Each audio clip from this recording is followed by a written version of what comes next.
pagi. Pak B.J. Habibie adalah salah satu orang yang cerdas sekali di Indonesia.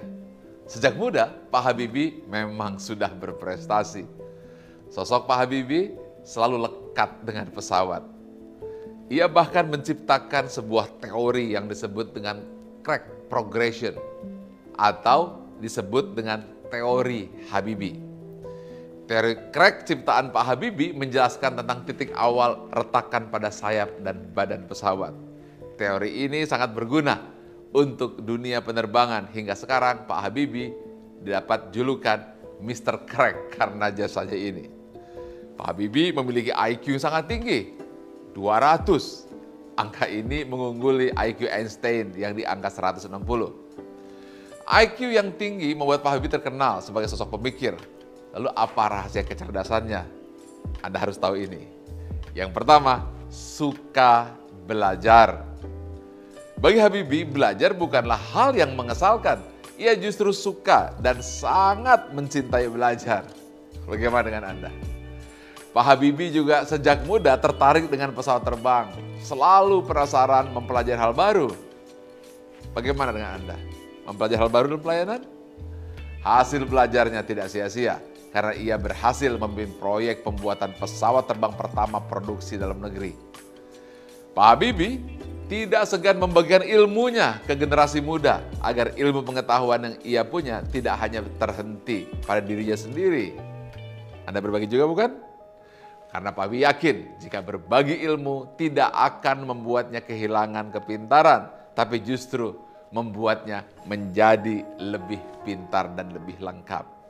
Pak Habibie adalah contoh dari seorang yang memiliki kompetensi diri. Tentu saja setiap orang memiliki kompetensi, namun banyak yang tidak mengasah dan tidak memaksimalkan potensi dan kompetensi yang telah Tuhan berikan kepada kita. Ingat, bila ASN tidak memiliki kompetensi, akan berakibat berpengaruh terhadap pelayanan kepada masyarakat. Misalnya, pelayanan menjadi lambat, asal-asalan, tidak maksimal, tidak efisien, hasilnya tidak sesuai dengan standar operating prosedur yang telah ditentukan. Riset ini penting sekali Anda ketahui, bahwa kompetensi adalah kemampuan dan karakteristik yang dimiliki seorang pegawai aparatur sipil negara, berupa pengetahuan, keterampilan, dan sikap perilaku yang diperlukan dalam pelaksanakan tugas dan jabatannya. Sehingga aparatur sipil negara dapat melaksanakan tugasnya secara profesional, efektif, dan efisien. Nah, sekarang seiring dengan perkembangan waktu, dalam melaksanakan pelayanan publik, setiap ASN harus selalu meningkatkan potensi diri untuk menjawab tantangan yang selalu berubah-ubah.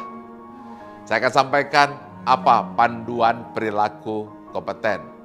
1. Meningkatkan kompetensi diri untuk menjawab tantangan yang selalu berubah. 2. Membantu orang lain belajar. 3. Melaksanakan tugas dengan kualitas terbaik. Jadi apa kesimpulannya? Bahwa kompetensi aparatur sipil negara berperan penuh dalam menjawab tantangan dan perubahan zaman yang dinamis. Kompetensi tersebut dapat berpengaruh dan berdampak buruk terhadap kinerja organisasi apabila kompetensi yang dimiliki oleh ASN tidak dikembangkan. Kompetensi adalah alat dasar untuk berkompetisi. Untuk itu, kompetensi harus dimiliki sebagai bekal dalam berkompetisi. Setelah seorang menang dalam berkompetisi, maka yang diwujudkan adalah kinerja nyata. Ini kata-kata kuncinya. Kami terus belajar dan mengembangkan kapabilitas. Teruslah mengembangkan kompetensi. Salam ASN berakhlak.